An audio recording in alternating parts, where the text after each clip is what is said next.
Le thème de ce message, écoutez ce message et jamais plus vous direz que Dieu est en trois personnes.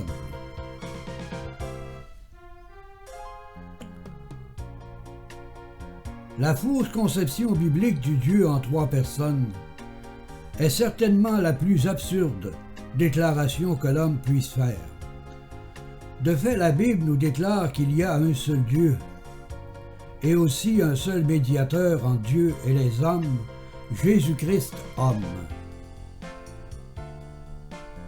C'est un fait indiscutable. Dieu s'est fait lui-même connaître aux hommes en la personne de Jésus-Christ, son Fils bien-aimé. Car il est écrit en 2 Corinthiens chapitre 5 et le verset 19 « Car Dieu était en Christ réconciliant le monde avec lui-même en n'imputant point aux hommes leurs offenses, et il a mis en nous la parole de la réconciliation. » Nous voyons clairement que la personne de Jésus-Christ, c'est le Dieu véritable. Je vous demande d'écouter attentivement ce message, et vous serez en mesure de réaliser au fond de votre cœur que le Dieu véritable est une seule personne, ayant en elle le Père et l'Esprit. Et cette personne, c'est notre Seigneur Jésus-Christ. C'est lui qui est le seul Dieu véritable. Je ne dis pas que le Père n'a pas sa fonction divine dans le Dieu véritable, car c'est de sa volonté suprême que toutes choses nous sont données. De plus, je ne dis pas que l'Esprit n'a pas sa fonction, car c'est l'Esprit qui confirme l'œuvre parfaite du Fils. Je ne dis pas que le Fils n'a pas sa fonction dans l'œuvre de la grâce souveraine de Dieu. La parole de Dieu nous révèle avec vérité qu'une seule personne est le Dieu véritable et que cette personne, c'est notre Seigneur Jésus-Christ, en qui habitent le Père et l'Esprit. C'est souvent l'incompréhension de l'action du mémorial du baptême d'eau chrétien qui a poussé l'homme à croire que Dieu était en trois personnes. Il est écrit en Matthieu chapitre 28 et le verset 19 « Allez, faites de toutes les nations des disciples, les baptisant au nom du Père, du Fils et du Saint-Esprit. » Le baptême d'eau est donné au nom de la plénitude de Dieu qui renferme en elle-même le Père, le Fils et le Saint-Esprit. Et la plénitude divine est dans une seule personne, celle de notre Seigneur Jésus-Christ.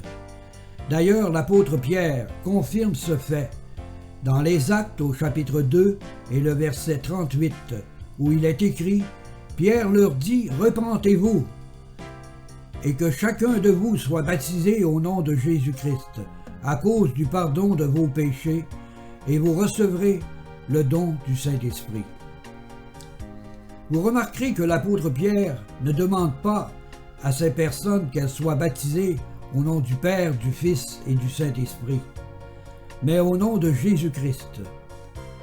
La demande de l'apôtre Pierre de baptiser au nom de Jésus-Christ peut paraître en contradiction avec celle du Seigneur Jésus qui a demandé à ses disciples de baptiser au nom du Père, du Fils et du Saint-Esprit.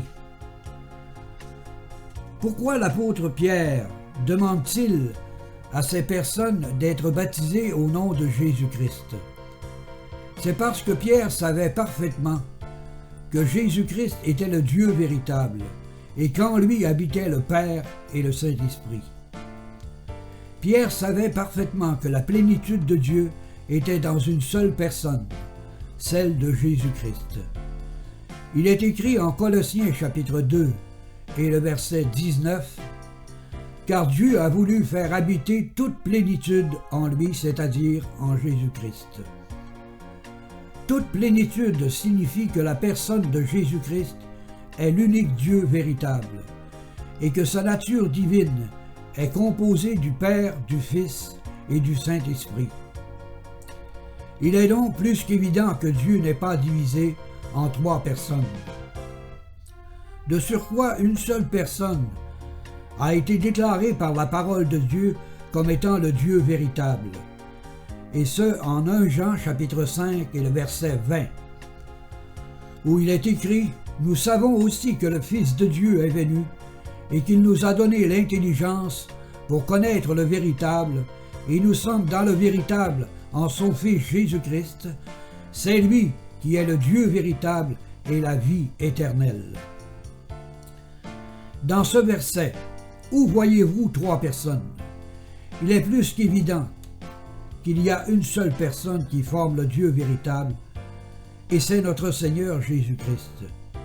C'est lui, l'éternel Dieu sauveur, révélé dans le prophète Ésaïe, au chapitre 43, et les versets 11 et 12, où il est écrit « C'est moi, moi qui suis l'Éternel, et à part moi, il n'y a point de sauveur. » Et le verset 12 ajoute « C'est moi qui ai annoncé, sauvé, prédit. Ce n'est point parmi vous un Dieu étranger. Vous êtes témoins, dit l'Éternel, c'est moi qui suis Dieu. » Si vous voulez bien, nous allons analyser ensemble ces deux versets bibliques. Dans le verset 11, le Père éternel déclare qu'à part lui, il n'y a point de sauveur. Nous savons tous que l'Éternel, c'est le Dieu véritable. Nous savons aussi que le seul Dieu, le seul Sauveur, c'est notre Seigneur Jésus-Christ. Il est donc évident que l'Éternel Dieu est le seul Sauveur, car à part lui, il n'y a point de Sauveur. Donc il est certain que Dieu est une seule personne, et cette personne, c'est notre Seigneur Jésus-Christ. De fait, le Père éternel n'est pas une personne indépendante de notre Seigneur Jésus-Christ, mais il est une seule et même personne, révélée aux hommes en la personne de Jésus-Christ, qui est lui-même l'éternel Dieu des Saintes Écritures. Je sais que c'est difficile à avaler et à digérer spirituellement pour les croyants traditionnels qui se sont laissés entraîner depuis des siècles dans cette fausse conception biblique d'un Dieu en trois personnes. Pour ma part, je ne juge personne, mais je ne fais que dire ce que Dieu a révélé dans sa parole. Je ne suis qu'un membre du corps de Christ, qui est poussé par le Saint-Esprit, et ce, pour faire la lumière sur plusieurs faussetés bibliques qui sont de plus en plus présentes dans ce monde qui tire à sa fin. Vous savez, la fausse doctrine du Dieu en trois personnes que plusieurs croyants défendent ardemment me fait penser à ces personnes qui, dans le passé, pensaient que la Terre était plate et au beau fixe dans l'espace et que le Soleil tournait autour de cette Terre. Mais ces personnes ont dû se rendre à l'évidence que leur croyance était fausse, car nous savons tous de nos jours que la Terre est ronde et que c'est la Terre qui tourne autour du Soleil, et ce dans l'espace. Sachez qu'il a fallu plusieurs siècles avant que tous les hommes reconnaissent le fait d'une Terre qui tournait autour du Soleil dans l'espace. Sachez qu'il n'y a rien de plus difficile que d'enlever à l'esprit de l'homme une fausseté implantée à son intelligence par des pensées collectives issues de l'imagination humaine. Il en est de même dans le domaine de la spiritualité, car plusieurs suivent la tradition religieuse et basent leur instruction biblique sur les écrits des hommes et non sur la parole de Dieu, que seul le Saint-Esprit peut faire connaître à ceux et celles qui sont des véritables élus de Dieu. Vous devez comprendre que la connaissance des Saintes Écritures va augmenter dans les derniers temps, dans les temps de la fin où nous vivons aujourd'hui, et que plusieurs vrais prédicateurs conduits par le Saint-Esprit dévoileront les fausses conceptions bibliques, et ce afin de ramener les véritables élus de Dieu dans l'unique Dieu véritable qu'est notre Seigneur Jésus-Christ. Ce que je vous dis est révélé dans le prophète Daniel au chapitre 12 et le verset 4 où il est écrit « Toi, Daniel, tiens secrètes ces paroles et scelle le livre jusqu'au temps de la fin. Plusieurs alors liront et la connaissance augmentera. » Si vous refusez de croire en la vérité du Dieu unique qu'est notre Seigneur Jésus-Christ, et ce en cherchant à appuyer votre fausse conception du Dieu en trois personnes, par les écrits des auteurs humains, laissez-moi vous dire que vous ne croyez pas sincèrement à la parole de Dieu.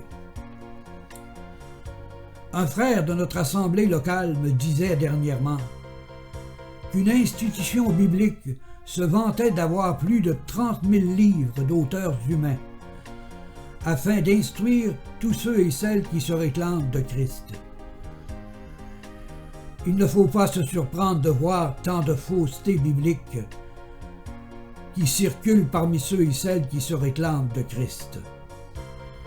Jamais la parole de Dieu nous a enseigné que les livres des hommes avaient un pouvoir d'instruire ou de sanctifier les élus de Dieu.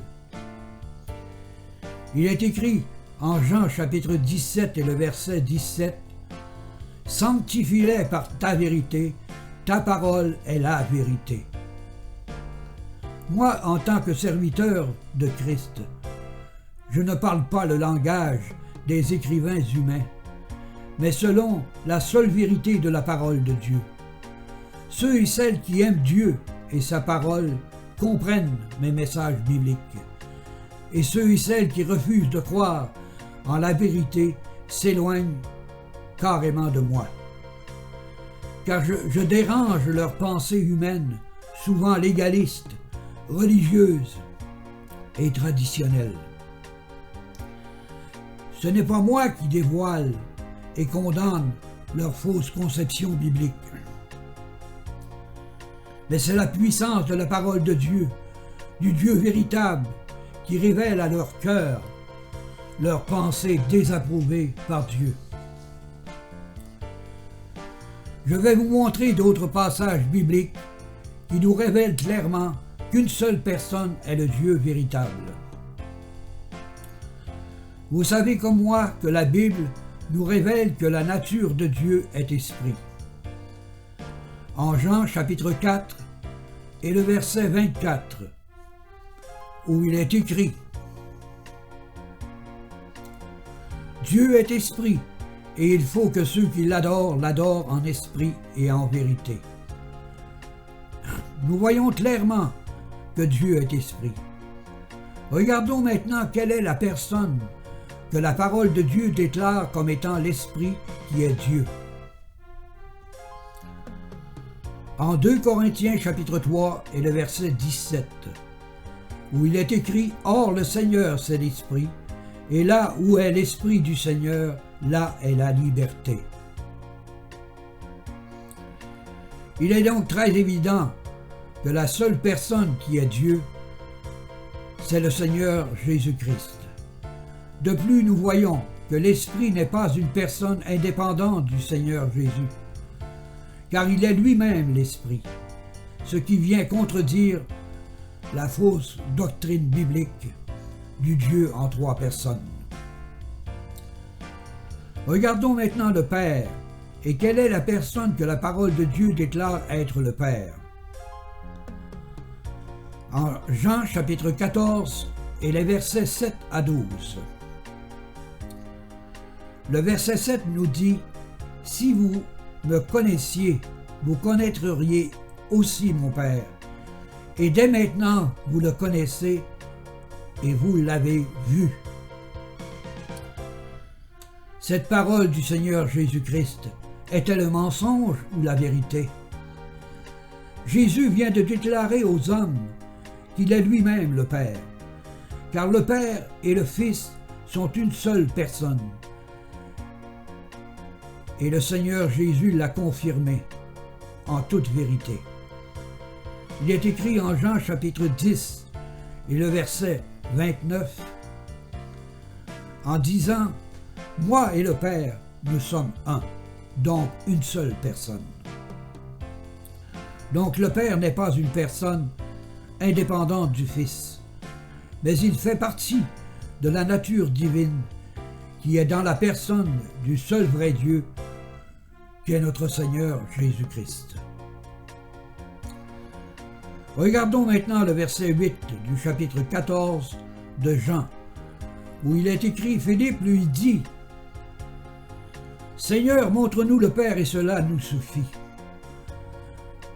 Dans ce verset, nous voyons clairement que Philippe avait à son esprit la pensée que le Père était une personne indépendante du Seigneur Jésus. Et ce, comme certaines personnes qui croient depuis des siècles que Dieu est un Dieu divisé en trois personnes. Écoutez la réponse du Seigneur Jésus à Philippe.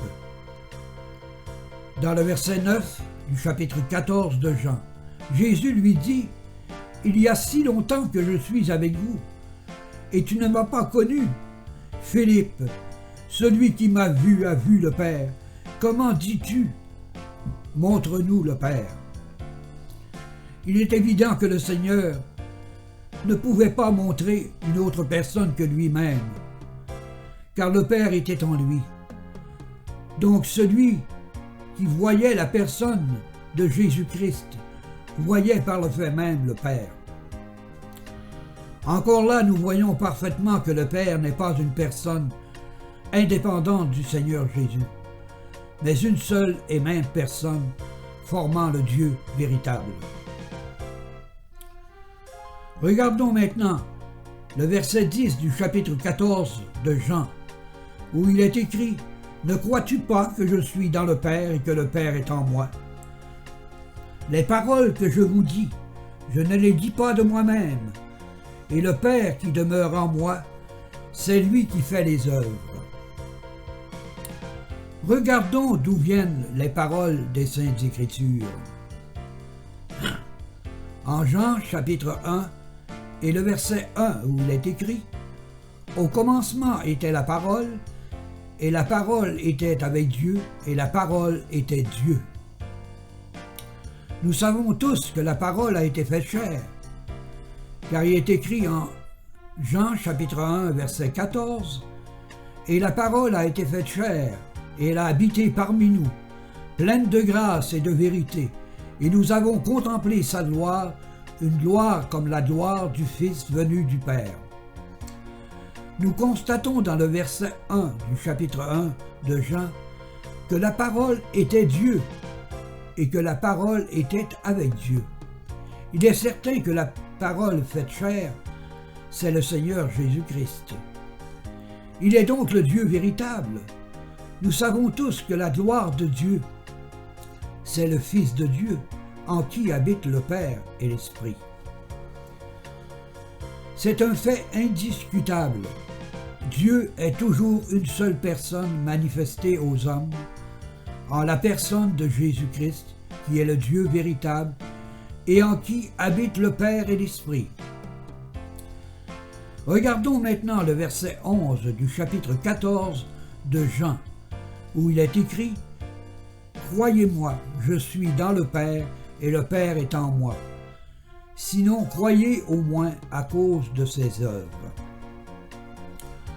Encore une fois de plus, le Seigneur Jésus signale clairement qu'il est dans le Père et que le Père est en lui. Donc il ne fait aucun doute que le Seigneur Jésus est la personne même du Père. C'est d'ailleurs pour cette raison qu'il déclare à Philippe « Celui qui m'a vu a vu le Père ».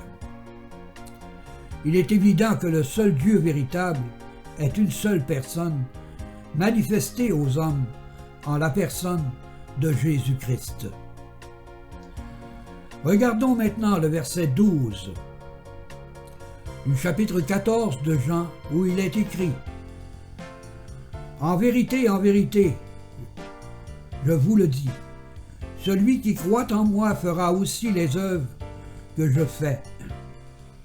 Il en fera de plus grandes parce que je m'en vais au Père. » C'est souvent ce passage qui est employé par les personnes qui déclarent que le Père est une personne indépendante du Seigneur Jésus. Et ce, en s'appuyant sur la déclaration du Seigneur qui dit « Parce que je m'en vais au Père ». L'expression du Seigneur « Je m'en vais au Père » ne signifie pas que le Père est séparé de lui, car il est en lui. Cela signifie que le Seigneur Jésus retourne dans la gloire céleste, d'où il est parti. Les élus de Dieu peuvent faire de grandes œuvres, car ils ont en eux le Père, le Fils et le Saint-Esprit. De fait, ils sont un même esprit avec le Dieu véritable, Jésus-Christ.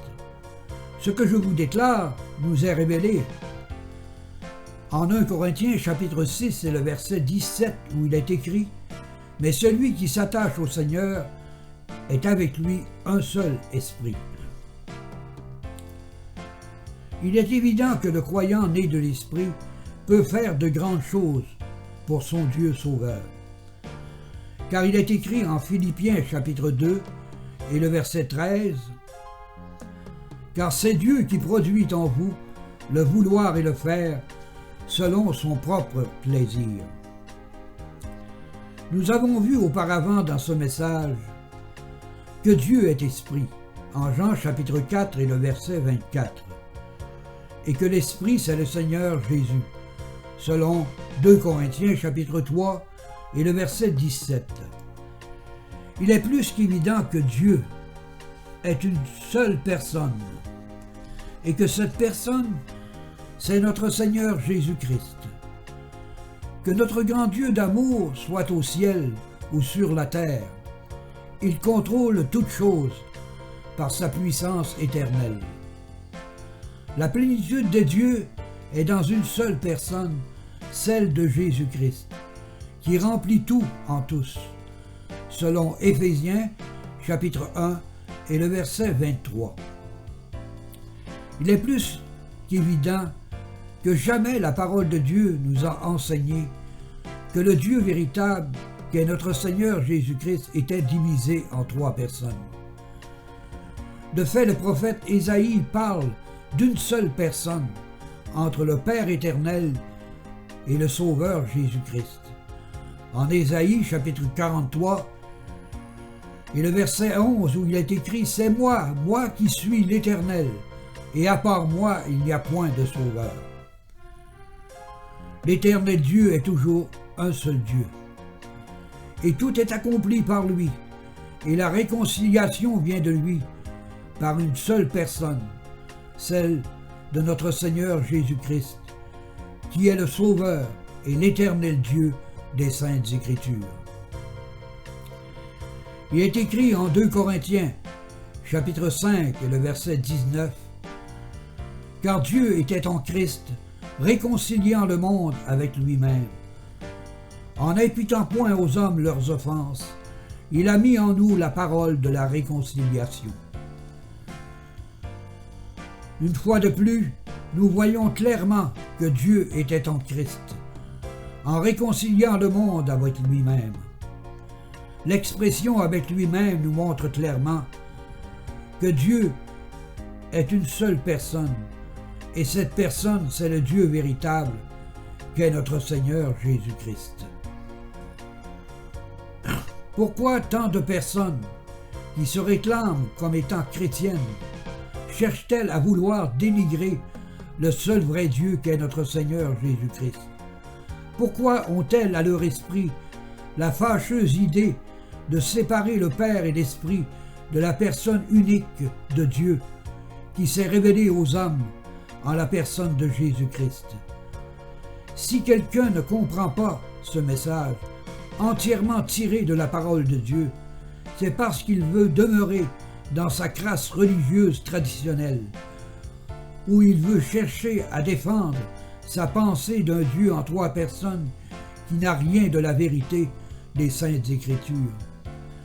Laissez-moi vous dire qu'il est temps pour vous de vous réveiller, car votre fausse conception biblique sur le Dieu en trois personnes a été plantée à votre esprit par les faux enseignements de votre religion apostate ou par votre dénomination qui a suivi aveuglément les traces de la grande prostituée religieuse.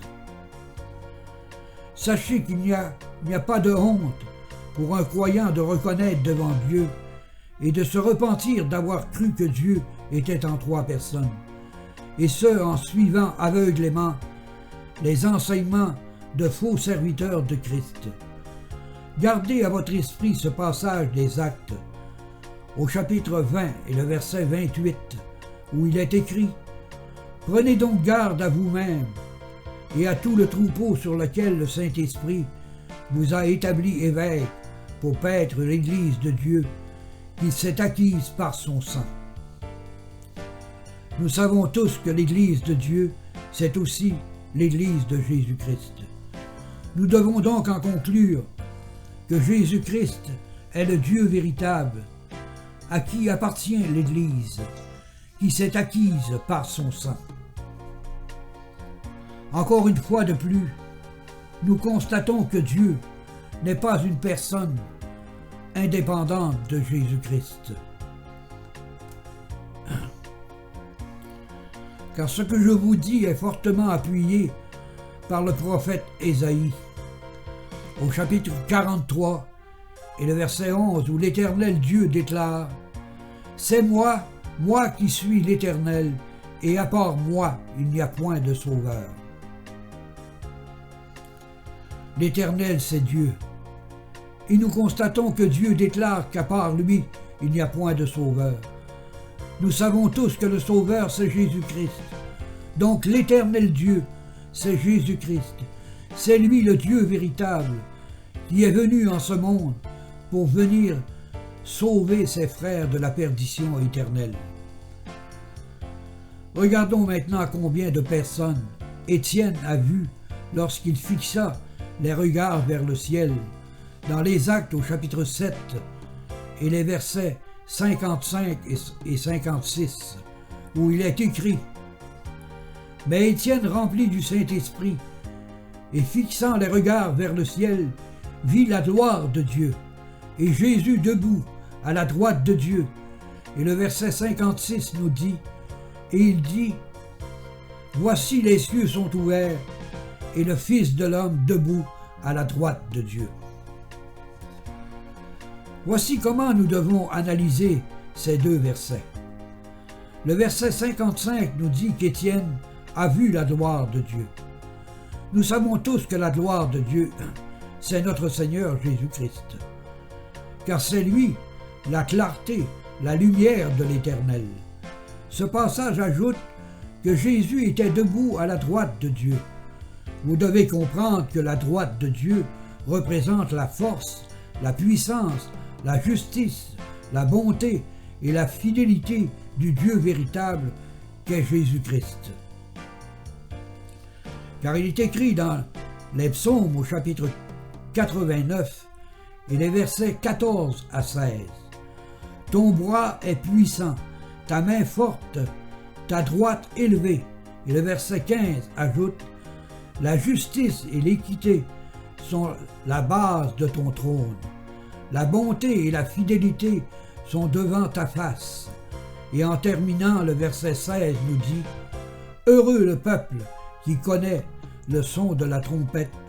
Il marche à la clarté de ta face, ô Éternel. » Dans ce passage, nous voyons les grandes vertus du Dieu véritable, qu'est notre Seigneur Jésus-Christ. Il est la gloire même de Dieu. Il est la puissance de Dieu. Il est la clarté de la face de l'Éternel des Saintes Écritures. Où voyez-vous dans cette révélation biblique un Dieu divisé en 3 personnes? Il est plus qu'évident qu'Étienne a vu une seule personne, celle du véritable Dieu qu'est notre Seigneur Jésus-Christ. Posez-vous cette question. Lorsque Dieu, le Dieu véritable, viendra chercher son Église, dites-moi combien de personnes verrez-vous sur la nuée dans le ciel? La réponse à cette question nous est donnée en 1 Thessaloniciens chapitre 4 et les versets 16 et 17, où il est écrit « Car le Seigneur lui-même a un signal donné.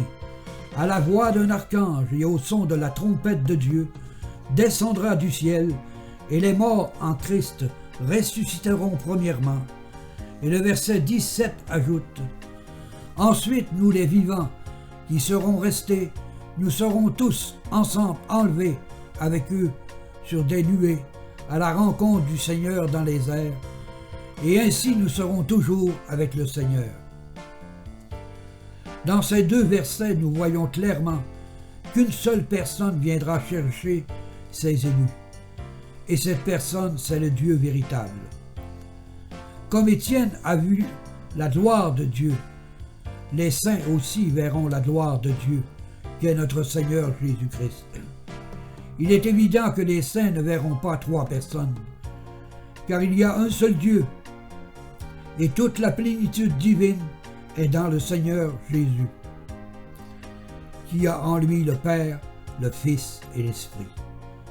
C'est la plénitude de Dieu, une plénitude qui ne peut pas être divisée en trois personnes. Nous avons vu clairement dans ce message entièrement biblique que le Père éternel, c'est le Sauveur, Jésus-Christ, selon Ésaïe chapitre 43, verset 11. Nous avons vu aussi que Dieu est esprit et que l'Esprit, c'est le Seigneur Jésus, selon 2 Corinthiens chapitre 3 et le verset 17. Nous avons vu aussi que celui qui a vu le Seigneur Jésus a vu le Père, selon Jean chapitre 14 et le verset 9. Il est plus qu'évident que notre grand Dieu n'a jamais été divisé en trois personnes, et ce selon la parole unique de Dieu. Il y a un seul Dieu, et ce Dieu, c'est notre Seigneur Jésus-Christ. Après avoir écouté ce message, vous ne pouvez plus dire devant Dieu et dans votre cœur que le Père est une personne indépendante du Christ. Vous ne pouvez plus dire que l'Esprit Saint est une personne indépendante du Seigneur Jésus. Vous ne pouvez plus dire que l'Éternel Dieu n'est pas le seul Sauveur. De fait, un seul Dieu a été fait chair, et il a habité parmi nous. C'est notre Seigneur Jésus-Christ, l'unique personne dont la Bible nous révèle qu'en lui habite toute la plénitude de Dieu. Sachez qu'après avoir écouté ce message, vous ne pouvez plus dire que vous ne saviez pas que Dieu n'était pas divisé en trois personnes. Si vous continuez à croire que Dieu est un Dieu en trois personnes, c'est parce que vous voulez demeurer dans votre fausse conception biblique traditionnelle et humaine. Maintenant, tu sais par ce message tiré de la parole de Dieu que le seul Dieu véritable, c'est notre Seigneur Jésus-Christ. À toi de méditer les passages de ce message et de cesser de vivre dans l'ignorance crasse des pensées religieuses traditionnelles et humaines. Car il est écrit en Jacques, chapitre 4, et le verset 17, « Celui donc qui sait faire ce qui est bien et qui ne le fait pas, commet un péché. » Je t'en conjure par l'Esprit qui m'habite, de cesser de vouloir défendre l'indéfendable, car c'est par les fausses conceptions bibliques que le diable formera sa grande religion universelle de la fin des temps. Déjà, nous voyons clairement le ravage des divisions parmi ceux et celles qui se réclament de Christ. Et la cause de ces divisions vient du fait que le supposé christianisme actuel est un mélange de vérité et de mensonge, étant alimenté par des présomptions, des calomnies et des jugements. L'amour de Dieu, l'amour de la vérité et l'amour fraternel n'est pas dans le cœur des hommes religieux traditionnels d'aujourd'hui, car ils sont devenus des légalistes, et dès que quelqu'un rempli du Saint-Esprit leur parle selon la vérité, ils le rejettent. Le légaliste cherche à se convaincre lui-même qu'il marche dans la vérité, alors que sa conscience est souillée par les fausses conceptions bibliques. Et dans cette situation, aucune vérité de Dieu peut entrer dans son cœur tortueux et méchant. Comme nous le dit la parole de Dieu, que celui qui se souille encore, et que celui qui aime Dieu garde sa parole. Le but de ce message, c'est que les véritables enfants de Dieu nés de l'Esprit de la grâce marchent tous dans une pleine connaissance de la vérité de la parole de Dieu et du Dieu véritable, et qu'ils vivent en communion quotidienne avec l'Esprit de celui qui est leur vie et leur espérance, notre Seigneur Jésus-Christ. Amen.